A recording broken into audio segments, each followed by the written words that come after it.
కక్ష సాధింపు చర్యలు లేవు అని మాట్లాడటానికి ఈ కూటమి ప్రభుత్వానికి సిగ్గుండాలి.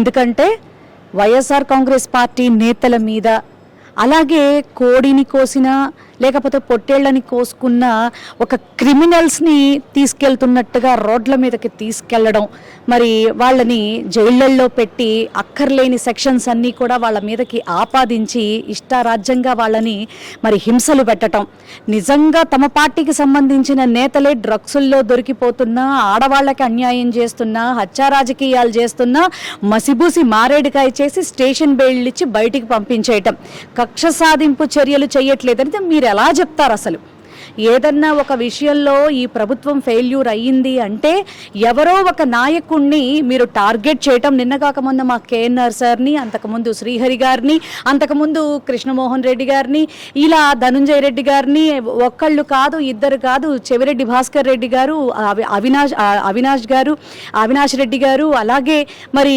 మిథున్ రెడ్డి గారు, ఇలా ఒకళ్ళు కాదు ఇద్దరు కాదు, ఎంతమందిని వల్లభనేని వంశీ గారు ఏ రకంగా మీరు హింస పెట్టారో, ఏ రకంగా మీరు టార్గెట్ చేశారో ప్రజలంతా కూడా చూడటం జరిగింది.